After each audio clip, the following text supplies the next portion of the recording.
If you don't have the keys to the offense, the coach giving you that ultimate green light and the freedom to put your man on an island, it probably means you have to find other ways to score and make an impact on the game. So if you're fighting for minutes, not having the ball in your hands for a lot of the game, or you feel like coach is going to trip if you're going to get in your bag, this is a great video if you still want to get buckets and impact the game. Even if you do have the ultimate green light, these are ways you can add an easy 6 to 8 points to your average and help your team win. So let's get to work. The first skill we need to have is the ability to knock down shots. There's a ton that goes into being a good shooter that can be an entire video by itself, but there are 4 things you can start doing right now that make a huge impact that I want to talk about. First is just recognizing opportunities to move into open space to make it easier for our teammate to see us and deliver the pass.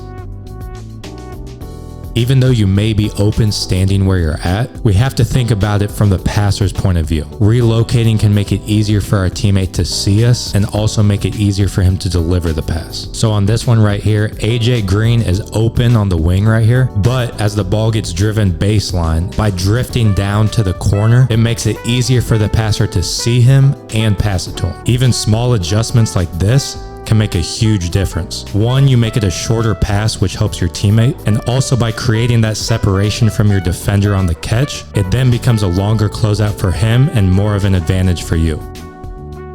As hoopers, when we hear the term changing speeds, we typically think of ball handling, but changing speeds can also apply to getting open. If we move at slower speeds to make the defense relax, then when they don't expect it, we can explode out to get a catch and we'll probably have a larger window of space to get our shot off. If we want to knock down open shots, it means we have to be ready to shoot no matter what the circumstance is. This means maybe you just sat on the bench for the last 10 minutes, or maybe this is your first time checking into the game. That first possession, you get a pass, you're wide open, you have to be able to knock it down. A lot of our ability to do this comes with how we train. Lots of hoopers will start workouts close to the rim, getting those form shots up, and this can be valuable, but it's important to train our ability to hit shots when we don't have a rhythm.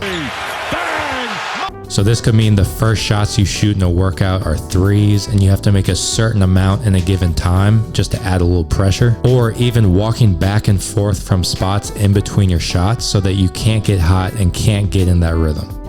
Lastly is looking aggressive with our body language and having our hands ready to shoot.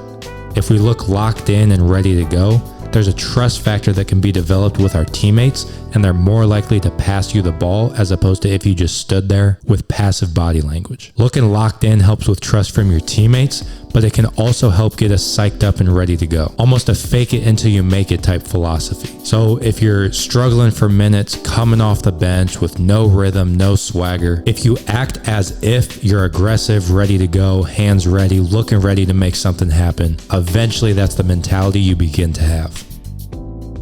Another way we can get buckets is by running in transition. A lot of the transition battle is won or lost in the first 3 steps you take. If your first 3 steps are a sprint, it's far more likely you'll beat people down the floor. Another way you can dominate in transition is by thinking one play ahead. LiAngelo Ball was really good at this. Before the possession arrow officially changes, he would swerve, bend that corner, and already be running in transition. If you combine this ability to think one play ahead with sprinting your first 3 steps, it's a deadly combination.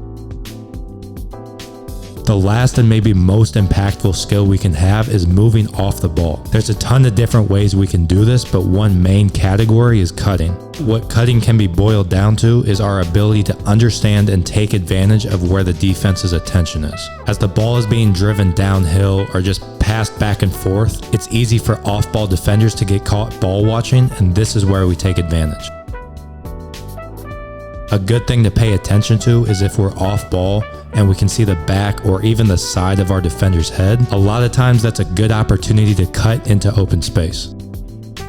Your grandpa's favorite type of cut is still an extremely effective one, which is faking a catch and going backdoor.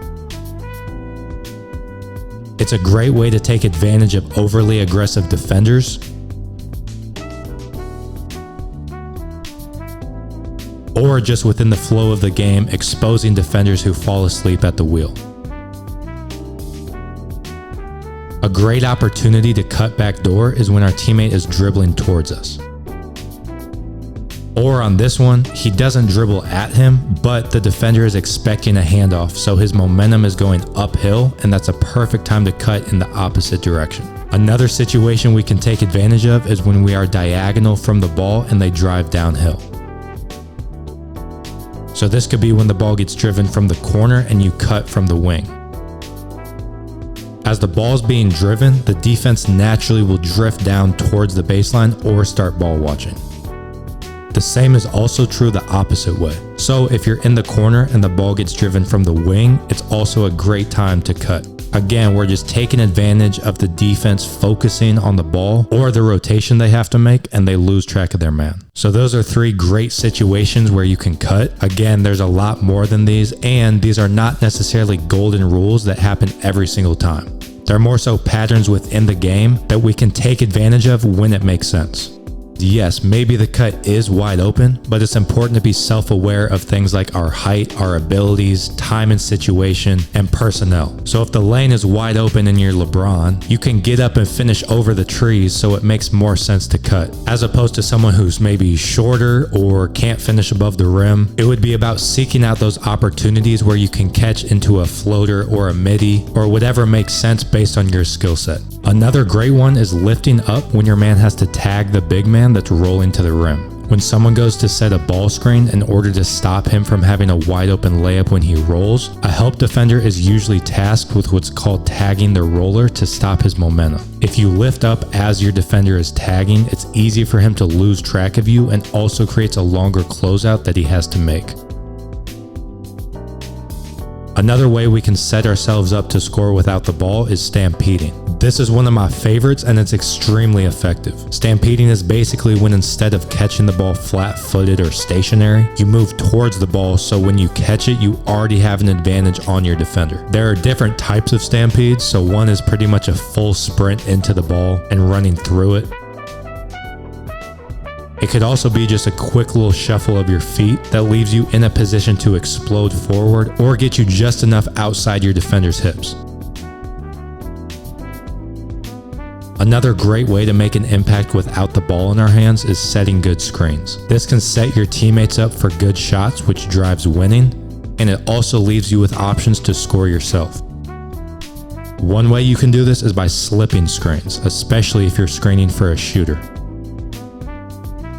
A lot of times his gravity will pull both defenders towards him because they're so worried about not letting him catch that it can leave you open to score. Another way you can do this is by ghosting a screen.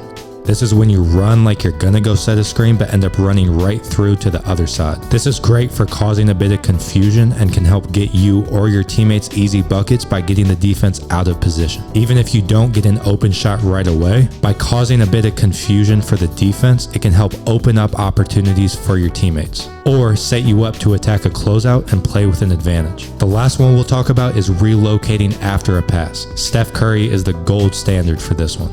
After you pass the ball, it's natural for your defender to relax and feel like his job is done, and this is when you can find space to move into. By relocating outside the three-point line, not only are you giving your teammates more space to cut and drive, but you can also get a lot of open threes. Another great option is a boomerang pass when you get your defender up in the air on a shot fake. This is a great way to create an advantage for your team and make a play attacking downhill to either pass or score. So that's the video. Appreciate you guys for watching. Let me know which one of these you're going to start using.